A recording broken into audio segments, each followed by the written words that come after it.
Hi അസ്സാം വലൈക്കും. എന്തൊക്കെയാണ് എല്ലാവരുടെയും വിശേഷങ്ങളൊക്കെ? എല്ലാവരും സുഖമായിട്ടിരിക്കുകയെന്ന് വിചാരിക്കുന്നത്. അൽഹംദുലില്ലാ ഞങ്ങൾ ഇവിടെ സുഖമായിട്ടിരിക്കുകയാണ്. അപ്പോൾ ഞാൻ എന്ത് വന്നിട്ടുള്ളത് എൻ്റെ ഒരു ഫുൾ ദിവസമായിട്ടാണ് കേട്ടോ. അപ്പോൾ വീഡിയോ മുഴുവനായിട്ട് എന്നെ കണ്ടു നോക്കുക. കണ്ട് ഇഷ്ടമാവുകയാണെങ്കിൽ ലൈക്ക് ചെയ്യാനും അതുപോലെ തന്നെ ഷെയറും എല്ലാ സപ്പോർട്ടും ഉണ്ടാവുക. അപ്പോൾ രാവിലെ തന്നെ ഞാൻ ദോശ ഉണ്ടാക്കുന്നതാണ് കാണിക്കുന്നത്. അപ്പോൾ അത് വിറകടുപ്പിലാണ് കേട്ടോ വെക്കുന്നത്.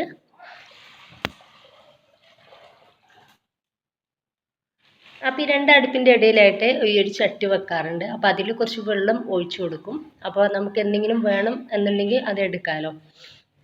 അപ്പോൾ ഇതാ തേക്കിൻ്റെ കൊള്ളി ആണ് കേട്ടോ വെച്ച് കൊടുത്തിട്ടുള്ളത്. അതുകൊണ്ടിട്ട് തന്നെ നല്ല ചൂടുണ്ട്. വേഗത്തിൽ നമ്മുടെ അടുപ്പ് ചൂടായിട്ട് കിട്ടും. ചട്ടിക്ക് നല്ല ചൂടായിട്ടുണ്ട്. അതിനിപ്പോൾ ദോശ ചൂടാൻ വേണ്ടിയിട്ട് പോവാണ്. എന്തായാലും എല്ലാ ദിവസവും ഞാൻ വിറകടുപ്പിലാണ് കേട്ടോ ചോറ് വെക്കാറ്. അതുകൊണ്ടിട്ട് തന്നെ എന്തായാലും എനിക്ക് തീ പിടിപ്പിക്കണമല്ലോ. അപ്പോൾ അതുകൊണ്ട് എന്താ പറയുക, ദോശ ആണെന്നുണ്ടെങ്കിൽ ദോശ എന്തായാലും ഞാൻ അടുപ്പത്ത് തന്നെ ഇട്ട് വെക്കാറ്. അപ്പോൾ കറി ഗ്രീൻ പീസ് കറിയാണ് കേട്ടോ. അപ്പോൾ അതുകൊണ്ടിട്ട് എല്ലാം കൂടി ഞാൻ കാണിച്ചിട്ടില്ല. അപ്പോൾ ഇതാ ഇന്ന് രാവിലെ മുതൽ വൈകുന്നേരം വരെയുള്ള എല്ലാ കാര്യങ്ങളും കാണിക്കുന്നുണ്ട് കേട്ടോ. അപ്പോൾ ചിലതൊന്നും ഒഴിവാക്കിയിട്ടുണ്ട്, അത്രയേ ഉള്ളൂ. ഇനിയിപ്പോൾ ദോശയൊക്കെ ഇതാ ചുട്ടെടുക്കുകയാണ്. അപ്പോൾ ദോശയൊക്കെ മുഴുവനായിട്ട് തന്നെ ഞാനിവിടെ ചുട്ടെടുത്തിട്ടുണ്ട്. അപ്പോൾ ഇതാ ആ ഒരു അടുപ്പത്തിലേക്ക് തന്നെ അരി വേവിക്കാൻ വേണ്ടിയിട്ട് വെള്ളം വെച്ചിട്ടുണ്ട് കേട്ടോ. അപ്പോൾ അരിയൊക്കെ എടുത്തിട്ട് കഴുകിക്കൊണ്ടിരിക്കുകയാണ്. അപ്പോൾ വേഗത്തിൽ തന്നെ ദോശയൊക്കെ ചുട്ടെടുക്കാൻ വേണ്ടിയിട്ട് പറ്റും കേട്ടോ. അപ്പോൾ അരി അടുപ്പ് നല്ല ചൂടുണ്ട്. അപ്പോൾ തീരെ പുകയൊന്നും പുറത്തേക്ക് വരാത്ത നല്ലൊരു അടുപ്പാണ്.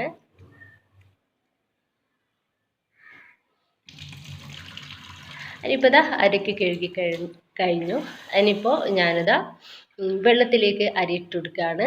അപ്പോൾ ഈ അരിയുടെ വെള്ളം ഞാൻ നന്നായിട്ട് തിളക്കാൻ വേണ്ടിയിട്ട് നിൽക്കാറില്ല കേട്ടോ. അപ്പോൾ ചെറുതായിട്ടൊന്ന് ചൂടായി ഞാൻ അരി ഇട്ടെടുക്കും. ഇപ്പോൾ ഇതാ ചോറൊക്കെ ആയിക്കൊണ്ടിരിക്കുന്നുണ്ട്. അതിൻ്റെ ഇടയ്ക്ക് ഇനി ലഞ്ചിലുള്ള കാര്യങ്ങൾ നോക്കാം. അപ്പം ഞാൻ ഇന്ന് സ്പെഷ്യലായിട്ട് നമ്മുടെ അയില വാട്ടിയത് കാണിക്കുന്നുണ്ട് കേട്ടോ. അയില ഫ്രൈ ആക്കിയിട്ട് ഒരു സ്പെഷ്യലായിട്ടുള്ള ചേരുവകളൊക്കെ വെച്ചിട്ട് അടിപൊളി ഫില്ലിങ്ങിലാണ് കാണിക്കുന്നത്. അപ്പോൾ വലിയ അയിലയാണ്. അപ്പോൾ അതൊന്ന് കട്ടാക്കിയിട്ട് എടുക്കുന്നുണ്ട്.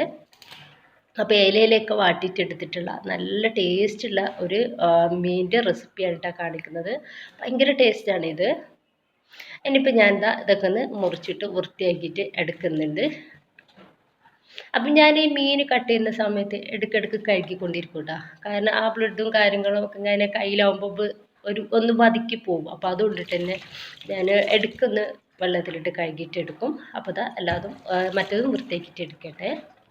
ഇതിപ്പോൾ നമ്മുടെ മീനിലേക്കുള്ള അരപ്പാണ് കേട്ടോ. അപ്പോൾ അതിന് വേണ്ടിയിട്ട് ഇഞ്ചി, ചെറിയ ഉള്ളി, വെളുത്തുള്ളി എടുത്തിട്ടുണ്ട്. അപ്പോൾ എല്ലാം കുറേശ്ശെ മതി കേട്ടോ, കൂടുതലായിട്ട് വേണ്ട, കുറേശ്ശെ മതി. അപ്പോൾ നമ്മുടെ മിക്സിയുടെ ചെറിയ ജാറിലേക്ക് ഞാനിതൊന്ന് ഇട്ടെടുക്കുകയാണ്. ഒപ്പം തന്നെ ഒരു തണ്ട് കറിവേപ്പിൻ്റെ ഇല കൂടി ചേർത്തിട്ടുണ്ട്. 1 ടേബിൾ സ്പൂൺ മുളക് പൊടി, 1 ടീസ്പൂണ് മഞ്ഞൾപ്പൊടി, അതുപോലെ തന്നെ ഒരു 1/2 ടീസ്പൂൺ കൂടി മേലെയായിട്ട് മല്ലിപ്പൊടി, പിന്നെ ഇത് വലിയ ജീരകം പൊടിച്ചത് 1/2 ടീസ്പൂണ്, പാകത്തിന് ഉപ്പ്, പിന്നെ ഇത് പുളിയുടെ വെള്ളമാണ്. അപ്പോൾ ഇതൊരു 2 ടേബിൾ സ്പൂണോളം പുളിയുടെ വെള്ളം ഉണ്ടാവും. അപ്പോൾ അതുകൂടി ഇതിലേക്ക് ചേർക്കുന്നുണ്ട്. എന്നിട്ട് നന്നായിട്ട് ഫൈൻ പേസ്റ്റ് ആക്കിയിട്ട് തന്നെ നമുക്ക് ഇതൊന്ന് അരച്ചെടുക്കാം.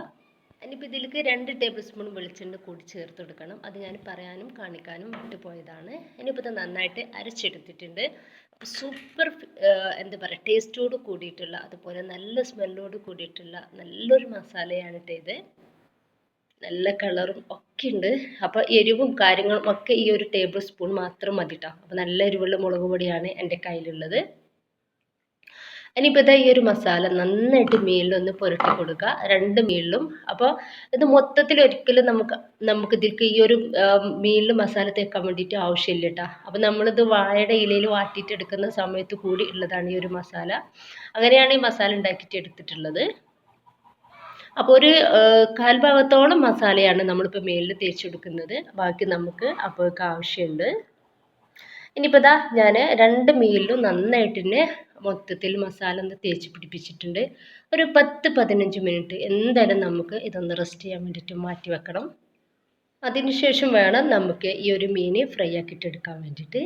അപ്പോൾ അതാ ഒരു 10-15 മിനിറ്റ് കഴിഞ്ഞതിന് ശേഷം ഞാനൊരു പാനിലേക്ക് കുറച്ചധികം തന്നെ വെളിച്ചെണ്ണ ഒഴിച്ചു കൊടുത്തിട്ടുണ്ട്. ആ വെളിച്ചെണ്ണയിൽ തന്നെ നമ്മൾ മീൻ ഫ്രൈ ആക്കിയിട്ട് എടുക്കാൻ വേണ്ടിയിട്ട് നോക്കട്ടോ.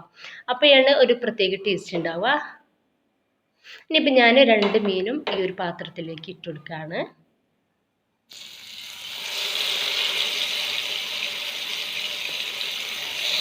അപ്പോൾ മീൻ ഇട്ട് കൊടുത്തതിന് ശേഷം നമുക്ക് വെളിച്ചെണ്ണ എല്ലായിടത്തും ആവുന്ന രീതിയിൽ ഇതുപോലെ പാത്രം ഒന്ന് ശരിച്ചിട്ട് റെഡിയാക്കി കൊടുക്കാം.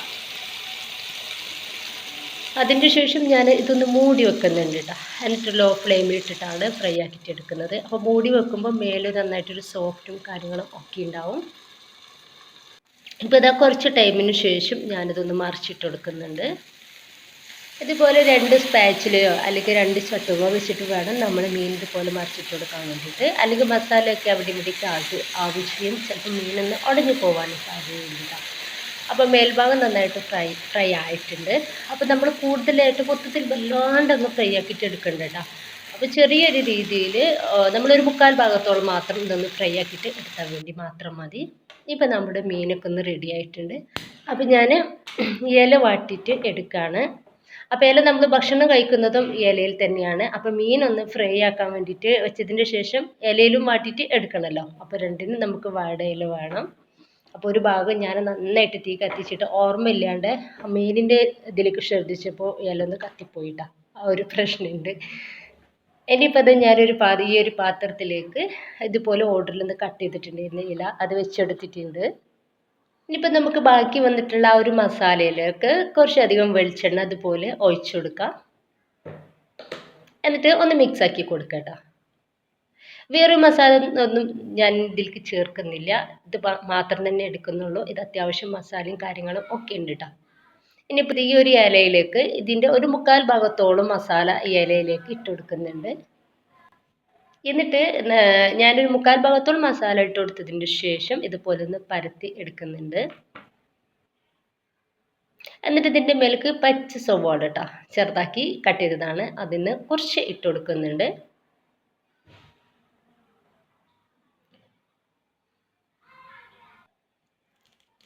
പിന്നെ കുറച്ച് കറിവേപ്പിൻ്റെ ഇല കൂടി ചേർക്കാം. അതിന് ശേഷം നമ്മൾ ഫ്രൈ ആക്കി വെച്ചിട്ടുള്ള ഈ ഒരു മീൻ രണ്ടും ഈ ഒരു മസാലയുടെ മീനിലേക്ക് ഇട്ടുകൊടുക്കാം. അപ്പോൾ കറക്റ്റ് ഈ മസാലയുടെ മുകളിൽ വരുന്ന രീതിയിൽ തന്നെ മീനിനെ വെച്ച് കൊടുക്കട്ടോ. എന്നിട്ട് ഈ ഒരു ചട്ടിയിലുള്ള ആ ഒരു മസാലയും അതുപോലെ തന്നെ ആ ഒരു വെളിച്ചെണ്ണയൊക്കെ ബാക്കിയില്ലേ, അതൊക്കെ ഈ മീനിൻ്റെ മേലേക്കായിട്ട് തന്നെ നമുക്കൊന്ന് ഒഴിച്ചു കൊടുക്കാം.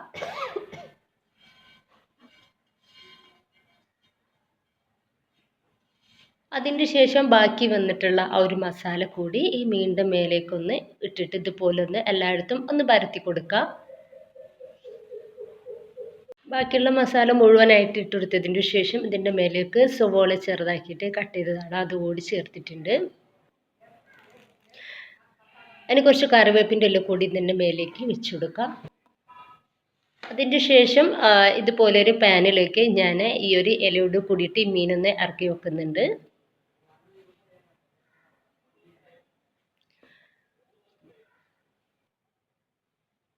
ഇനിയിപ്പോൾ ഇതിൻ്റെ മേലേക്ക് കുറച്ച് വെളിച്ചെണ്ണ കൂടി ഒഴിച്ചെടുക്കുന്നുണ്ട്. 2 ടേബിൾ സ്പൂണോളം വെളിച്ചെണ്ണ ഒഴിച്ച് കൊടുത്തിട്ടുണ്ട്. അതിൻ്റെ മേലേക്ക് വേറൊരു വാഴയുടെ ഇല വെച്ചിട്ട് ഇതുപോലെ ഒന്ന് കവർ ചെയ്യുക. എന്നിട്ട് നമ്മളിതൊന്ന് പൊതിഞ്ഞിട്ട് കെട്ടിയിട്ട് കൊടുക്കണമൊന്നുമില്ല കേട്ടോ, ഇത്ര മാത്രമേ ചെയ്യുന്നുള്ളൂ. ഇനിയിപ്പോൾ ഇതൊന്ന് മൂടി വെച്ചിട്ട് ഈ ഗ്യാസ് അടുപ്പിലേക്ക് മാറ്റാം. എന്നിട്ട് ലോ ഫ്ലെയിമിൽ തീ ഇട്ടതിൻ്റെ ശേഷം ഒരു 5 മിനിറ്റോളം നമുക്കിത് മൂടി വെക്കാം. 5 മിനിറ്റിൻ്റെ ശേഷം നമുക്ക് ഇതുപോലെ ഒന്ന് മറിച്ചിട്ട് കൊടുക്കാം. എന്നിട്ട് ആ ഒരു ഭാഗവും 5 മിനിറ്റോളം നമുക്ക് ഒന്ന് മൂടി വെച്ചിട്ട് ഒരു ലോ ഫ്ലെയിമിൽ ഇട്ട് കേട്ടോ. അങ്ങനെ അതിൻ്റെ ശേഷം നമുക്ക് ഗ്യാസ് ഒന്ന് ഓഫാക്കാം. അപ്പോൾ ഫിഷൊക്കെ റെഡി ആയിട്ടുണ്ട്. നല്ലൊരു സ്മെല്ലുണ്ട്, നല്ല സ്മെല്ലുണ്ട് കേട്ടോ, അടിപൊളി സ്മെല്ലാണ്. പിന്നെ അത് കഴിക്കാൻ വേണ്ടിയിട്ടോ നുള്ളിയിട്ടെടുക്കാൻ വേണ്ടിയിട്ടോ പറ്റില്ല, നല്ല ചൂടാണ്. അപ്പോൾ ചോറ് കഴിക്കുന്ന സമയത്ത് കാണിക്കാം. ഇനി സൂപ്പർ ടേസ്റ്റി ആയിട്ടുള്ള അപ്പപ്പട് വെച്ചിട്ടുള്ള ഒരു കറി കൂടി കാണിക്കുന്നുണ്ട്. അപ്പോൾ അതിന് വേണ്ടിയിട്ട് ഒരു പാത്രത്തിലേക്ക് എണ്ണ ഒഴിച്ച് കൊടുത്തിട്ട് ഒരു 2 സവാള ചെറുതാക്കിയിട്ട് കട്ടാക്കിയിട്ട് ഇട്ട് കൊടുത്തിട്ടുണ്ട്. ഒപ്പം തന്നെ ഒരു മീഡിയം സൈസിലുള്ള ഉരുളക്കിഴങ്ങ് കൂടി കട്ടാക്കിയിട്ട് ഇട്ട് കൊടുത്തിട്ടുണ്ട്. ഇനിയിപ്പോൾ അതിലേക്ക് ആവശ്യത്തിലുള്ള ഉപ്പ് കൂടി ചേർത്തിട്ട് മിക്സ് ആക്കിയിട്ട് ഞാനിതൊന്ന് മൂടി വെച്ചിട്ട് വേവിക്കുന്നുണ്ട്. അപ്പോൾ ലോ ഫ്ലെയിമിൽ ഇട്ടിട്ട് വേണം നമ്മളിതൊന്ന് മൂടി വെക്കാൻ വേണ്ടിയിട്ട്.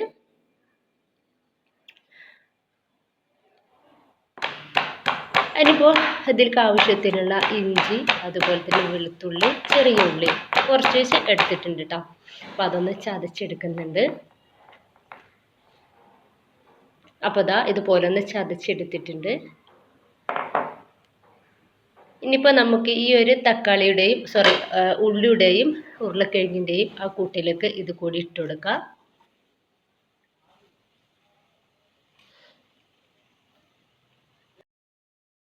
ഇനിയിപ്പോൾ ഒന്ന് ഇളക്കി കൊടുത്തതിന് ശേഷം ഞാനതൊന്ന് മൂടി വെക്കുന്നുണ്ട്.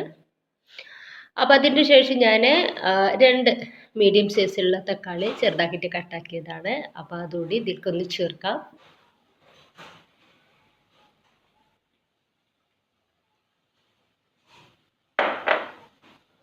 ഇനിയിപ്പോൾ നന്നായിട്ട് ഒന്ന് മിക്സ് ആക്കി കൊടുത്തതിന് ശേഷം ഞാനതൊന്ന് മൂടി വെച്ചിട്ട് വേവിക്കുന്നുണ്ട്. അപ്പോൾ ഈ തക്കാളിയും ഉള്ളിയും ആ ഒരു ഉരുളക്കിഴങ്ങും നന്നായിട്ട് നമുക്ക് വേവായിട്ട് കിട്ടണം. അപ്പോൾ ഉള്ളി ഇട്ട് കൊടുത്ത സമയത്ത് നമ്മൾ അതിലേക്കുള്ള മുളക് പൊടി ചേർത്തിട്ടുണ്ടായിരുന്നു കേട്ടോ. അപ്പോൾ അത് ഞാൻ കാണിക്കാൻ വേണ്ടിയിട്ട് വിട്ടിട്ടുണ്ട്. ഇനിയിപ്പോൾ 3/4 ടീസ്പൂണോളം മുളക് പൊടി, 1 ടീസ്പൂൺ മഞ്ഞൾപ്പൊടി, 1 ടീസ്പൂൺ മല്ലിപ്പൊടി കൂടി ചേർത്തിട്ടുണ്ട്. ഇനിയിപ്പോൾ നന്നായിട്ട് ഒന്ന് മിക്സ് ആക്കി കൊടുക്കുക. ഈ പൊടി കൂടെ ഒരു പച്ചൊരു ടേസ്റ്റ് ഇല്ല, അപ്പോൾ അതൊന്ന് മാറി കിട്ടും വരെ നന്നായിട്ടൊന്ന് മിക്സ് ആക്കി കൊടുക്കുക. അതിൻ്റെ ശേഷം ഞാൻ 1.5 ടീസ്പൂൺ പുളിയുടെ വെള്ളം കൂടി ചേർക്കുന്നുണ്ട്. എന്നിട്ട് എന്താ പറയുക, ഒന്നുകൂടി മിക്സ് ആക്കുന്നുണ്ട്. അപ്പോൾ ഈ ഒരു സമയത്ത് ഉപ്പൊക്കെ ഒന്ന് ടേസ്റ്റ് ചെയ്ത് നോക്കുക. ഉപ്പൊന്നും ഇല്ലാന്നുണ്ടെങ്കിൽ ചേർത്ത് കൊടുക്കുക. ഇനിയിപ്പോൾ കുറച്ച് കറിവേപ്പിൻ്റെ ഇല കൂടി ഇതിലേക്ക് ചേർത്തിട്ടുണ്ട് കേട്ടോ. അതിന് ശേഷം ഞാൻ ഇതിലേക്ക് ഒരു 3/4 കപ്പോളം വെള്ളം ഒഴിച്ചു കൊടുക്കുന്നുണ്ട്. അപ്പോൾ വെള്ളം നമുക്ക് എത്ര വേണം അതിനനുസരിച്ച് ചേർക്കാം കേട്ടോ. ഇനിയിപ്പോൾ നന്നായിട്ടൊന്ന് മിക്സ് ആക്കി കൊടുക്കുക. എന്നിട്ട് ഇത് നന്നായിട്ട് ഒന്ന് തളിച്ചതിന് ശേഷം നമുക്ക് ഗ്യാസ് ഒന്ന് ഓഫാക്കി വെക്കാം. ഇപ്പോൾ നമ്മുടെ കറിയൊക്കെ നന്നായിട്ട് തിളച്ചിട്ടുണ്ട്. അപ്പോൾ ഈ ഒരു ടൈമിൽ നമ്മൾ പപ്പടം ഇട്ട് കൊടുക്കണ്ട കേട്ടോ. നമ്മളിത് കഴിക്കാൻ ടൈമിൽ ഇട്ട് കൊടുത്താൽ മതി. ഇനിയിപ്പോൾ ഞാൻ പപ്പടം ഈ ഒരു രീതിയിലാണ് പൊരിച്ചെടുത്തിട്ടുള്ളത്. അപ്പോൾ ഒരു പപ്പടം 4 കട്ടാക്കിയിട്ട് പൊരിച്ചെടുത്തിട്ടുണ്ട് കേട്ടോ. അപ്പോൾ നമ്മൾ ഈ ഒരു ചോറ് കഴിക്കാനാവുന്ന ഒരു ടൈമിൽ മാത്രം ഈ പപ്പടം ഒന്ന് ഈ ഒരു കറിയിലേക്ക് ചേർത്ത് കൊടുത്താൽ മാത്രം മതി. അപ്പോൾ പപ്പടം മുഴുവനായിട്ട് ചേർത്ത് കൊടുത്തതിൻ്റെ ശേഷം ഞാൻ മൂടി വെച്ചിട്ടുണ്ട് കേട്ടോ. അപ്പോൾ നമ്മൾ ആ ഒരു എടുക്കുന്ന ടൈമിൽ മാത്രം മിക്സ് ആക്കിയിട്ട് നമുക്കിത് എടുക്കാം. ഇനിയിപ്പോൾ ഞാൻ പ്ലേറ്റിലേക്ക് വാഴയില വാട്ടിയിട്ട് കട്ടാക്കിയിട്ട് വെച്ച് കൊടുത്തിട്ടുണ്ട് കേട്ടോ. അപ്പോൾ ഇതിലേക്കാണ് ചോറിട്ട് കൊടുക്കുന്നത്. അപ്പോൾ ഇങ്ങനെയൊക്കെ കൊടുക്കുന്ന സമയത്ത് കുട്ടികൾക്കായാലും ഭയങ്കര രസമായിരിക്കും കഴിക്കാനാണെങ്കിലും ഒക്കെ. അപ്പോൾ അങ്ങനെയൊക്കെ ചെയ്ത് നോക്കുക. ഇനിയിപ്പോൾ ഞാനിതാ ചോറിട്ട് കൊടുക്കുന്നുണ്ട്. ഇനിയിപ്പോൾ അതിലേക്ക് നമ്മുടെ ടേസ്റ്റി ആയിട്ടുള്ള പപ്പടം വെച്ചിട്ടുള്ള ആ കറി ഉണ്ടല്ലോ, അപ്പോൾ അത് ഇതുപോലെ ഒന്ന് മിക്സ് ആക്കി കൊടുക്കുക. ഇപ്പോഴും ഈ പപ്പടം നല്ല ഡ്രൈ ആയിട്ടുണ്ട് കേട്ടോ ഇരിക്കുന്നത്, പറ്റേ തളർന്ന് വാടിയിട്ടൊന്നുമില്ല. ഇനിയിപ്പോൾ നന്നായിട്ടൊന്ന് മിക്സ് ആക്കി കൊടുക്കുക. അപ്പോൾ നമ്മൾ സൂപ്പർ ടേസ്റ്റി ആയിട്ടുള്ള പപ്പടം വെച്ചിട്ടുള്ള കറി ഒഴിച്ചു കൊടുക്കുന്നുണ്ട്.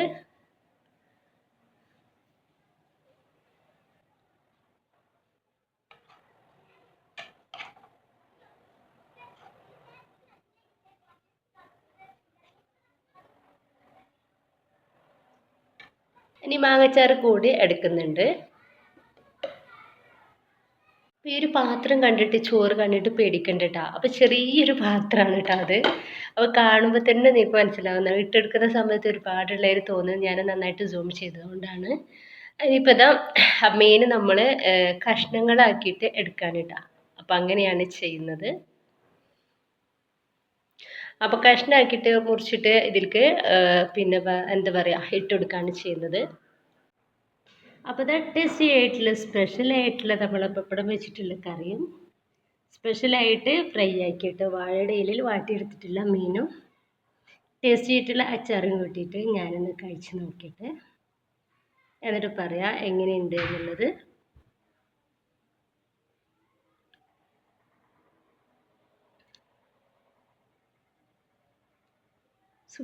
ഒരു ടേസ്റ്റ് ചേട്ടാ, ഒന്നും പറയാനില്ല, അടിപൊളിയാണ്. സത്യം പറഞ്ഞാൽ ഈ ഒരു പപ്പടം വെച്ചിട്ടുള്ള കറിയും അച്ചാറും മാത്രം മതിട്ടോ നമുക്ക് ചോറുണ്ണാൻ വേണ്ടിയിട്ട്. ഒരു മീനിൻ്റെ ആവശ്യം ഇല്ല. മീൻ കൂടി ആവുമ്പോൾ സൂപ്പറായി, ഒന്നും പറയാനില്ല. എല്ലാവരും ഇങ്ങനെ ഉണ്ടാക്കി നോക്കട്ടോ, എന്നിട്ട് നിങ്ങളുടെ അഭിപ്രായങ്ങൾ അറിയിക്കാൻ വേണ്ടിയിട്ട് മറക്കരുത്.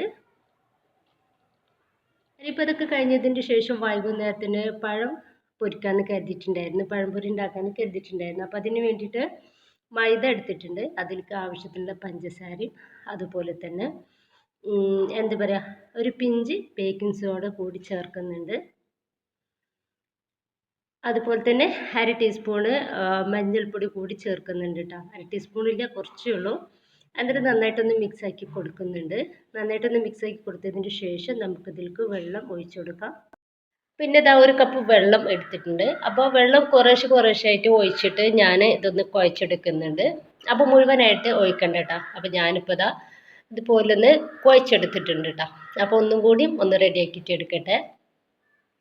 അപ്പോൾ ഇതാ ഇതുപോലെ ആക്കിയെടുത്തിട്ടുണ്ട് കേട്ടോ. അപ്പോൾ നല്ല ലൂസ് ആവരുത്, എന്നാൽ നല്ല തിക്കും ആവരുത്. അങ്ങനത്തെ രൂപത്തിൽ വേണം നമ്മൾ പഴംപൊരിക്കുള്ള മാവ് റെഡിയാക്കിയിട്ട് എടുക്കാൻ വേണ്ടിയിട്ട്. ഞാനിതാ പഴം നീളങ്ങത്തിൽ കട്ടാക്കിയിട്ട് എടുത്തിട്ടുണ്ട് കേട്ടോ. അപ്പോൾ എൻ്റെ കയ്യിൽ കിട്ടിയിട്ടുള്ള ഈ ഒരു പഴം നന്നായിട്ട് പഴുത്തിട്ടില്ല കേട്ടോ, എന്നാൽ ഏകദേശം പഴുത്തിട്ടുണ്ട്. നല്ല പഴുത്ത പഴമാണെന്നുണ്ടെങ്കിൽ നമുക്ക് പഴംപൊരിക്ക് സൂപ്പറാണ്. ഇനിയിപ്പോൾ എണ്ണ നന്നായിട്ട് ചൂടായിട്ടുണ്ട്. അപ്പോൾ നന്നായി ചൂടായതിന് ശേഷം വേണം നമുക്ക് പഴം മാവിൽ മുക്കിയിട്ട് എണ്ണയിലേക്ക് ഇട്ട് കൊടുക്കാൻ വേണ്ടിയിട്ട്. അപ്പോൾ ഞാനൊരു ട്രിപ്പിൽ 3 പഴമാണ് പൊരിച്ചെടുക്കുന്നത്. അപ്പോൾ വലിയൊരു പഴം ഞാൻ ഇതുപോലെ 4ആക്കിയിട്ട് കീറിയിട്ടുള്ളതാണ് കേട്ടോ. അപ്പോൾ അതാണ് ഇട്ട് കൊടുക്കുന്നത്.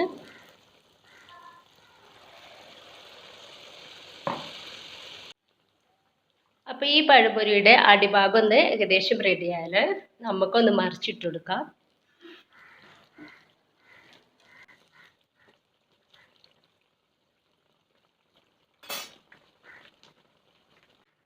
അപ്പം ഞാൻ പഴംപൊരി ഉണ്ടാക്കിയിട്ട് എടുക്കുമ്പോൾ ആ ഒരു പഴംപൊരിയുടെ മുകളിലായിട്ട് ഇതുപോലൊരു ഗോൾഡൻ കളറാവും കേട്ടോ. ആ ഒരു ടൈമിലാണ് ഇത് ഞാൻ എണ്ണയിൽ നിന്ന് കോരി മാറ്റുക.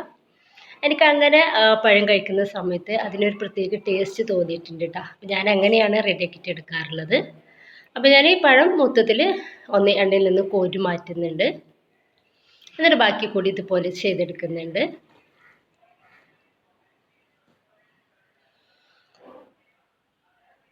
അപ്പോൾ ഇതാ മുഴുവനായിട്ട് ഞാൻ എണ്ണയിൽ നിന്ന് കോരി മാറ്റിയിട്ടുണ്ട് കേട്ടോ.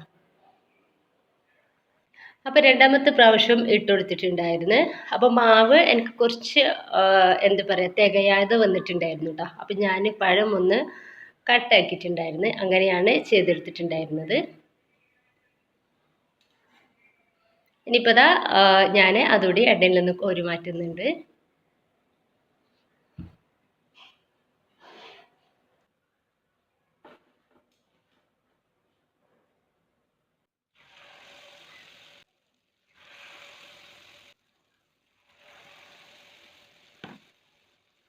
അപ്പോൾ ഇതാ പഴംപൊരിയൊക്കെ മൊത്തത്തിലൊന്ന് റെഡിയാക്കിയിട്ട് എടുത്തിട്ടുണ്ട്. അപ്പോൾ നല്ല കളറിലും അതുപോലെ തന്നെ നല്ല രീതിയിൽ തന്നെ നമ്മൾ പഴംപൊരി റെഡിയാക്കിയിട്ട് എടുത്തിട്ടുണ്ട് കേട്ടോ. ഇനിയിപ്പോൾ ഇതാ ചായയൊക്കെ ഉണ്ടാക്കിയിട്ടുണ്ട്. അപ്പോൾ അതൊക്കെ ഒന്ന് ഗ്ലാസ്സിലേക്ക് ഒഴിക്കുകയാണ്.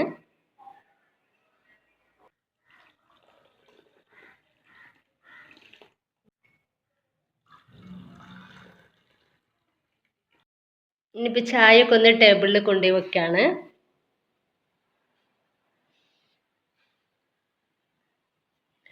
അപ്പോൾ എന്ത് പറയുക, നല്ല ടേസ്റ്റി ആയിട്ടുള്ള പഴംപൊരിയാണ് കേട്ടോ ഇത്. അപ്പോൾ ഇങ്ങനെ ഒന്ന് ഉണ്ടാക്കി നോക്കാം. അപ്പോൾ സൂപ്പർ ടേസ്റ്റിൻ്റെ ഈ ഒരു കളറിൽ വരുന്ന സമയത്ത് നമുക്ക് പഴംപൊരി കഴിക്കാൻ വേണ്ടിയിട്ട് സൂപ്പർ ടേസ്റ്റ് ആയിരിക്കും. അപ്പോൾ നമ്മുടെ ഈ ഒരു എന്താ പറയുക, ഫ്രൈ ചെയ്ത് വെച്ചിട്ടുള്ള വാഴയുടെ ഇലയിൽ വാട്ടിയിട്ടുള്ള ഫിഷ് ഫ്രൈയും അതുപോലെ തന്നെ അതോടെ പപ്പടം വെച്ചിട്ടുള്ള ടേസ്റ്റി ആയിട്ടുള്ള കറിയും ഈ പഴംപൊരിയൊക്കെ സ്പെഷ്യലാണ്. അപ്പോൾ എല്ലാവരും ഇതുപോലെ ഉണ്ടാക്കി നോക്കുക, നിങ്ങളുടെ അഭിപ്രായങ്ങൾ അറിയിക്കുക. ഇഷ്ടമായിട്ടുണ്ടെങ്കിൽ ലൈക്കും ഷെയറും അതുപോലെ തന്നെ എല്ലാ സപ്പോർട്ടും ഉണ്ടാവുക. ഇൻഷാ അല്ലാ. Okay, by.